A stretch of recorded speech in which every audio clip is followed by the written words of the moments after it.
ओम शांति।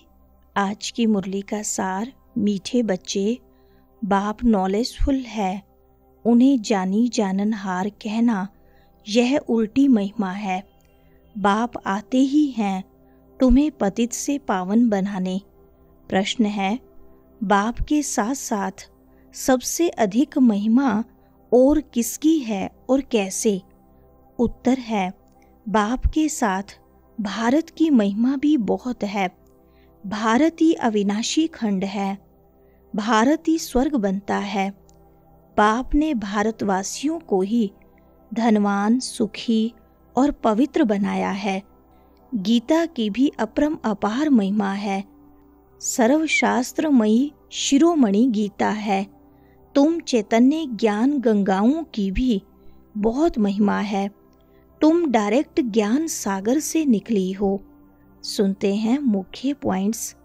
पहली पॉइंट, 84 का चक्र भी तुम भारतवासियों के लिए है। भारत ही अविनाशी खंड है। भारत खंड ही स्वर्ग बनता है, और कोई खंड स्वर्ग नहीं बनता। और सभी खंड विनाश हो, बाकी भारत रहेगा। भारत खंड की महिमा अपरम अपार है।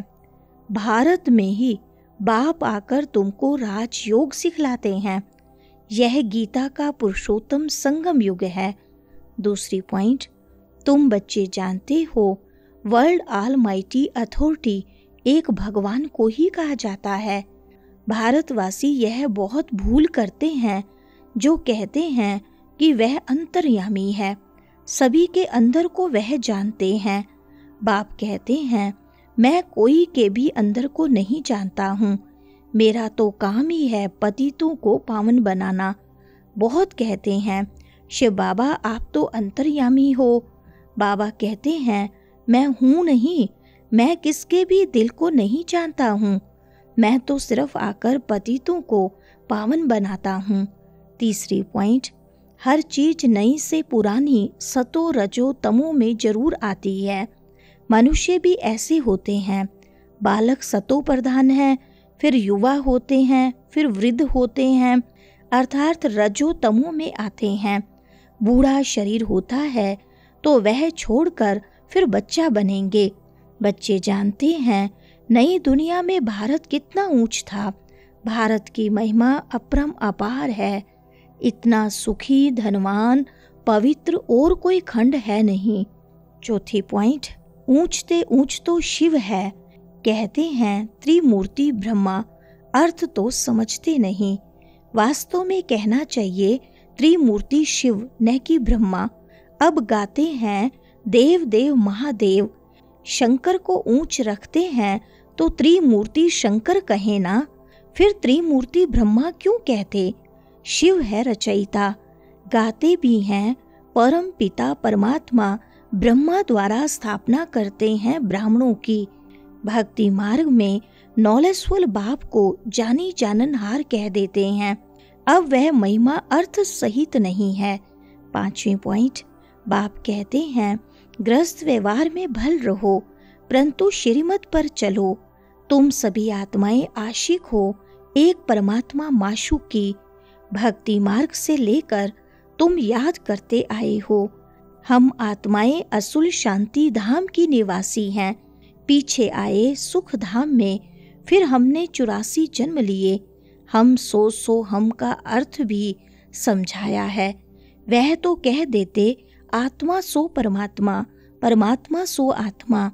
अब बाप ने समझाया है, हम सो देवता, क्षत्रिय, वैश्य, सो शूद्र। अभी हम सो ब्राह्मण बने हैं। सो देवता बनने के लिए यह है यथार्थ अर्थ। छठी पॉइंट, अभी तुम हो गॉडली स्टूडेंट, तो यह टीचर भी हुआ, फादर भी हुआ। फिर तुम बच्चों को सदगति दे स्वर्ग में ले जाते हैं, तो बाप, टीचर, गुरु तीनों ही हो गए। उनके तुम बच्चे बने हो तो तुमको कितनी खुशी होनी चाहिए। मनुष्य तो कुछ भी नहीं जानते। रावण राज्य है ना, हर वर्ष रावण को जलाते आते हैं, परंतु रावण है कौन यह नहीं जानते। तुम बच्चे जानते हो यह रावण भारत का सबसे बड़ा दुश्मन है। 7वें पॉइंट, बाप ही ज्ञान का सागर, आनंद का सागर है। ज्ञान सागर से तुम बादल भर कर फिर जाए वर्षा बरसाते हो। ज्ञान गंगाएं तुम हो, तुम्हारी ही महिमा है। बाप कहते हैं, मैं तुमको अभी पावन बनाने आया हूँ। यह एक जन्म पवित्र बनो, मुझे याद करो तो तुम तमो प्रधान से सतो प्रधान बन जाएंगे। मैं ही पतित पावन हूँ, जितना हो सके याद को बढ़ाओ। 8वें पॉइंट, मुख से शिव बाबा कहना भी नहीं है। जैसे आशिक माशूक को याद करते हैं, एक बार देखा बस फिर बुद्धि में उनकी ही याद रहेगी। भक्ति मार्ग में जो जिस देवता को याद करते, पूजा करते, उसका साक्षात्कार हो जाता है। अब मौत सामने खड़ा है, हाय हाय के बाद फिर जय जयकार होनी है। भारत में ही रक्त की नदी बहनी है, सिविल वार के आसार भी दिखाई दे रहे हैं। अब तुम सतो प्रधान बन रहे हो। जो कल्प पहले देवता बने हैं वही आकर बाप से वर्षा लेंगे।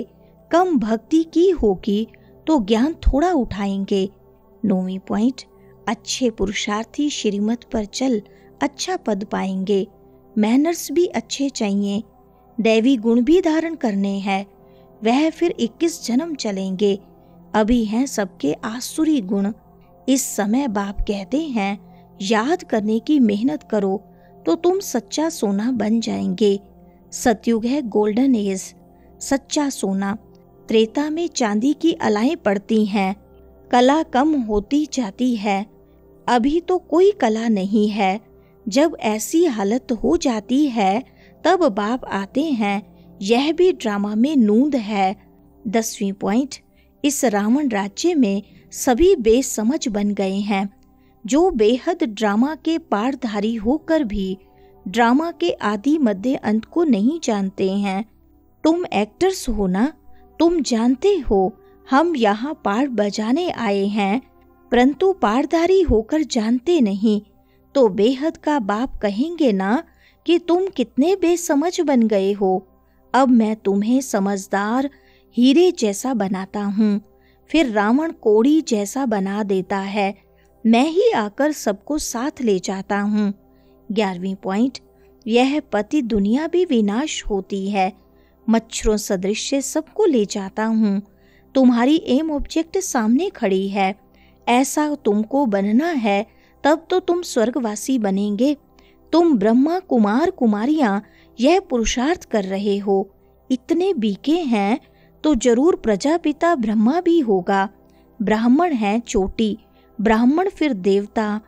चित्रों में ब्राह्मणों को और शिव को गुम कर दिया है। तुम ब्राह्मण अभी भारत को स्वर्ग बना रहे हो। वरदान है, निमित्तपन की स्मृति से माया का गेट बंद करने वाले डबल लाइट भव। विस्तार है, जो सदा स्वयं को निमित्त समझकर चलते हैं उन्हें डबल लाइट स्थिति का स्वतः अनुभव होता है। करण करावन हार करा रहे हैं, मैं निमित्त हूँ। इसी स्मृति से सफलता होती है। मैंपन आया अर्थात माया का गेट खुला। निमित्त समझा अर्थात माया का गेट बंद हुआ। तो निमित्त समझने से माया जीत भी बन जाते और डबल लाइट भी बन जाते। साथ साथ सफलता भी अवश्य मिलती है।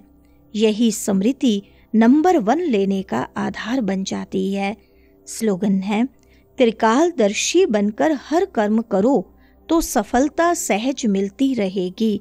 अच्छा, ओम शांति।